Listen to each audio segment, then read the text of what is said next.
workshop, just like 7-minute abs, strengthen your six pack. This workshop strengthens your brain. And that's probably why your brain has those little ripples in them. On this show, we chat with experts about complicated or timely topics that affect your business with the hopes of providing actionable insights and takeaways. Today, we're diving into a topic we hear a lot about, ERP implementation. Unfortunately, the topic tends to come with a bit of a negative connotation, and we get it. We know any implementation can be a stressful experience for business leaders, but it doesn't have to be. So we're going to sit down with somebody who's actually done it successfully a few times. The brave CFO and COO of Precision Medical, Bruce Capagli. We'll get into some tips, some best practices from his real life experiences implementing ERP.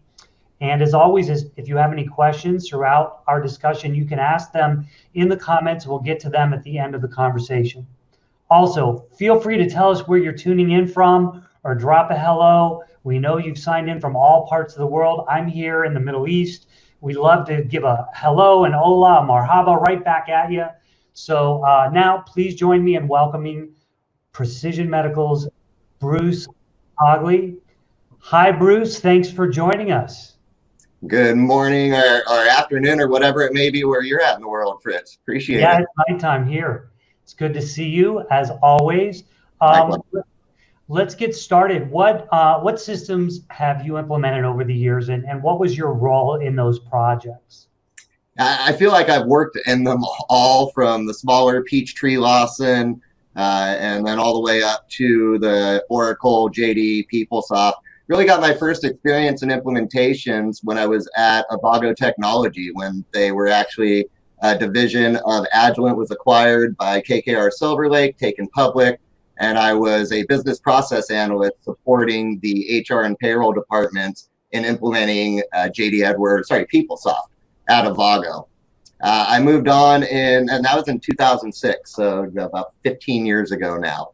I moved on to SBM, Summers Building Maintenance Management Services, a large facility supplier here in Sacramento, in 2008. And then in 2010, I was the key stakeholder for finance as the senior finance manager, implementing the JD Edwards finance and accounting module. Later in my tenure at SBM, I was promoted to VP of Global Supply Chain, where I was then the project champion for the JD Edwards procurement and supply chain implementation, which was in around 2013-14 timeframe. Then I ventured over to Precision Medical in 2016, found the best platform to work with, the Netsuite, and effectively implemented that in early January of 2017.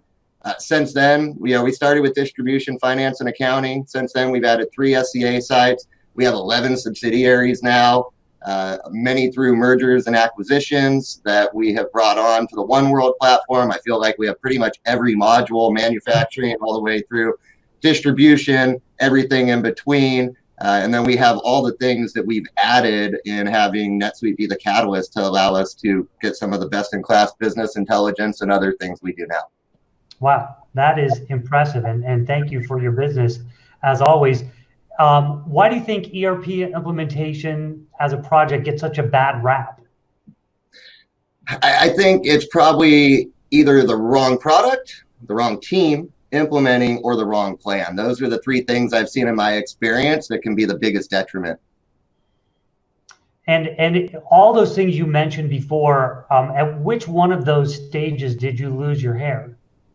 Yeah, usually anytime I experienced or watched my previous employers try to go big bang and do everything at once, that always is a failure. I've spoken about that before to your employees, to your customers. I believe in my heart and my experience that is just the absolute wrong plan. So I was so pleased with NetSuite in the phased approach and the suite success model that you all have put together. Well, let's talk about that a little bit, or maybe flip the question to, what you think makes an implementation more successful. First and foremost, a good CIO. I'm fortunate to have Matt McGinley. He's the best in the business. I've worked with many over my 20 years now in business and 15 plus years working with business systems and implementations. That's key. And then a structured and phased approach. Like I said, big bang is going to kill you every time. I think it's really important to look at the most critical aspects of the business and prioritize and really focus early in the process on the areas you're going to achieve the greatest efficiencies and ROI. You want to get that bang for the buck. It's a major investment, both monetarily, time and resources. So you really want to focus and start with where you're going to get that immediate or quickest return. So you're saying to kind of get the momentum going, choose that place where it's going to have the biggest impact. You're going to do some work, of course, but then you've got kind of everybody on board because it's making a change in their everyday processes. Well said. Exactly. From a change management perspective, because an ERP implementation is kind of a company-wide initiative in a lot of ways. How do you prepare employees and process owners for those changes in order to increase adoption? Yeah, there's communication. One of the things we learned, especially here at Precision, is just ensuring that you clearly communicate, you enlist the right stakeholders and champions in their respective parts of the business. And really, like I said, the right people, the right product, and the right process, having that phased approach, clearly defined business requirements, and then going through, the standard phases of design, development, testing, deployment, support, and really planning ahead for all of that. And we follow the standard 7-step methodology. It was really big at Intel when I was a service provider for them at SBM, and really identifying the right problem. And that goes back to where are the biggest gaps in the business? Where can you achieve the most effectiveness, efficiency, and the quickest ROI? A lot of times, one of the major steps in any kind of implementation like this is, or at least we see from companies maybe coming from another system, sounds like you've been through that before, is this data migration. Is there anything a business can do to make that part of this smoother? I'll say 3 things, but they're going to be the same exact thing. Clean data, clean data, clean data. One of the biggest things I've seen and we experienced here is when you're coming from either a smaller market business system or from Google Sheets and Excel like we did at Precision, there's not the nomenclature, the standardization, the structure of the data that allows you to effectively integrate. If you're doing summary and you're just taking your balance sheet and loading some trial balances, then no harm, no foul. But if you want to get a 6-month or year look back, you have to ensure that first you understand the structure of the mapping and the data elements within the system you're implementing to, and then clean that legacy data or historical data to ensure that you can effectively upload and leverage that in the future. And I know every deployment has its idiosyncrasies and nuances, but what about the testing and refining things before you kind of go live with it? Any advice or thoughts on that? Yeah, again, back to just engaging the right people, and I don't want to say forcing, I want to be a little less harsh, but you really have to push the organization to take the time to do it, because I've seen it many times. I'm sure many of the folks watching have, where you put a UAT, an acceptance testing plan together, and people just kind of check the boxes and they're not really thinking through it. You have to solicit that critical thought and really encourage people to don't be afraid to come back and say, hey, this sucks, or this doesn't work for the business, and really engage and support and promote and encourage them to give you that candid feedback to make it work for everybody. And I think you've kind of covered this, but maybe in summary, like in terms of getting the biggest return out of your ERP investment when you go live, what are some tips you might have for people who want to make sure that, again, from day one, they're showing that there's some return coming in? Yeah, I think it goes back to kind of that 7-step methodology and looking at the business and where are your biggest gaps. If it's supply chain and you have a huge inventory mess and you don't know where anything's at and you're writing down or writing off, taking losses on inventory, then you probably want to focus on the core financials and the supply chain and distribution module. If your biggest gap is not being able to report your numbers on time, or constraints with the current platform for your financials, you'll want to focus in that area. So I think it's really, every business is going to be different, and you have to start with what the biggest gap and biggest impact, time suck, all of the above is for your respective organization. Got it. I'd like to open it up some questions from the audience for those tuning in. If you still have questions, keep commenting. We'll get to as many as we can. All right, the first one. All right, this one's about holding our feet to the fire here. What should businesses ask from their ERP software provider before, during, and after implementation to help you make it more successful? What's worked for you? One thing is understanding the development roadmap and what things, if you identify gaps with a potential provider that may not have a module or something that you need in your business, asking them if, first off, if a provider can articulate that roadmap, then that's a red flag. Second off, it'll help identify if there's things that maybe you need or want or could use in the future that either they may already have or that are going to be developed. So I always ask, what's your short and long-term development roadmap? Obviously, as much as can be shared. Every provider has been able to articulate that, none better than NetSuite. That's why we use you. Additional to that, references and case studies. I want to see as much, and I want to talk to people candidly. I don't want the rep on the phone. I want to ask them some tough questions. And I've been a reference partner, and I've been asked some tough questions, and I think that's a huge piece of the decision-making matrix or process, if you will. Yeah, and I mean, kind of to flip it around, how much do you want to be a part of, having a voice in the ongoing, development of where your providers, all of your software providers, are going? And that's a great point and great question.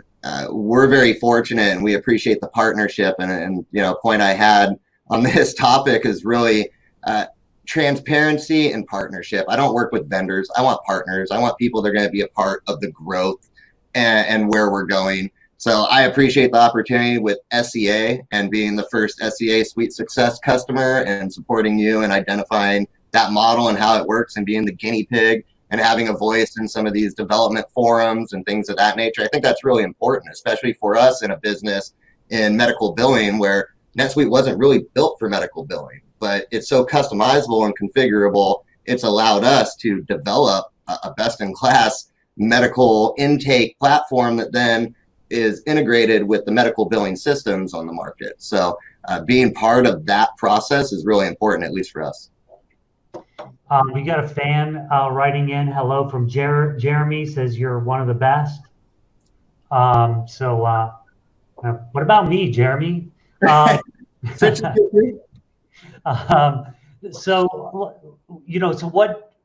what did NetSuite provide for you during that implementation time frame? Support. I think the most important thing, and I've spoken about this before as well, is I felt that NetSuite was the first provider that really understood and took the time to ask the right questions to understand our business.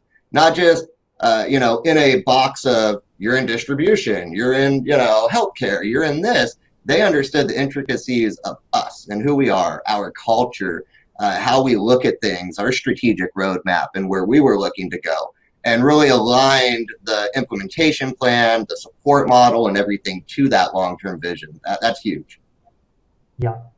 During the past year, as we've kind of, everybody's sort of wrestled with their business models and everything, are there some things that NetSuite has provided that have allowed Precision Medical to, bounce back from some of the things that have gone on, or maybe look into some new areas or see some growth? Absolutely. I think for everybody, last year was a struggle. We had two of our lowest revenue months in my tenure, which is going on now 5+ years. And NetSuite allowed us two things. One, having a reliable system and platform that we could forecast and look at, okay, but we're fortunate to be in healthcare. Our revenue is based on surgery. So even though elective surgeries were shutting down during March, April, May, we knew it was a balloon squeeze. And at some time, somebody that's got an ACL tear is going to have that surgery. So whether it's delayed till June or December or February of 2021, like we're seeing, these last couple months really balloon up, we knew that it was coming. And having that data set and being able to look at the trends and seasonality and knowing our growth and how many customers we have now versus a year ago, and being able to project out, that allowed us to do one main thing that Jeremy and I are extremely proud of, which is not lay off a single individual in the organization. Even though we had months where our expenses were far higher than our revenue for the first time, like I said, in my tenure. We're very healthy with cash flow and everything in between. And we're fortunate to work through that because we had the confidence in our ability and the future of that revenue coming, because we had the business intelligence and data to be able to analyze that and make that decision based on the data. So I know you said some very kind things about NetSuite, and we appreciate that. But if you could go back and redo your NetSuite implementation, is there anything you might do differently? Matrixed items, always number one. That was a nightmare. We didn't do matrixed items early on. We have Walker boot's a great example. You have a kids, a small, a medium, a large, you have a right, a left. We didn't do the matrix items, which made our first SEA implementation a little nightmarish, with having all 6 of those SKUs as different items, as opposed to having the nice, matrix format of here's an item, pick if you want small, medium, large. Something that we didn't think through. And I think for anybody that wants to integrate SEA and has a large catalog of items in different sizes or facets, definitely always go with matrix items from the get-go. Yes, and well, that's all the time we have for today. And I was one of those people, Bruce, who waited to have some knee surgery in December. I should have called you on my recovery process, but next time, I'm sure I will have more. When I get back onto the basketball court. Thank you so much for joining us and for all of the input that you give us in our day-to-day running of NetSuite. My pleasure. Thank you, everybody. Thank you, Fritz. Take care. Okay. As always, a big thanks to all of you for tuning in. Please join us next week as we dive into accounting for intangible assets with First Step Accounting founder Nayo Carter-Gray. That's happening at 10:30 a.m. Pacific next Thursday. We will see you then.